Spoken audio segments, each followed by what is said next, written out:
Hi అండి.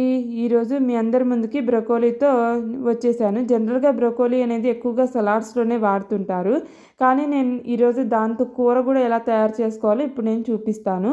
బ్రొకోలీని cauliflower ముక్కల్లాగా తరుక్కొని పక్కన పెట్టుకోవాలి. తర్వాత ఒక బాండీ తీసుకొని అందులో నీళ్లు, అలాగే బ్రొకోలీ ముక్కలు, ఉప్పు, పసుపు, శనగపప్పు వేసుకొని ఉడకబెట్టుకోవాలి. శనగపప్పు అనేది నేను చూపిస్తున్నట్టుగా ఉడికితే సరిపోతుంది. తర్వాత ఒక బాండీ తీసుకొని అందులో నూనె, ఆవాలు, జీలకర్ర, మినప్పప్పు, అలాగే కారానికి సరిపడా ఎండు మిరపకాయలు మాత్రమే వాడతాము.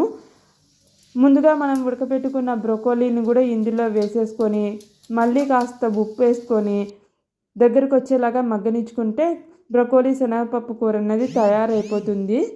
మీరందరూ కూడా ట్రై చేసి ఎలా వచ్చిందో నాకు కామెంట్ రూపంలో చెప్పండి. లైక్, షేర్, సబ్స్క్రైబ్ చేయడం మర్చిపోకండి. బాయ్.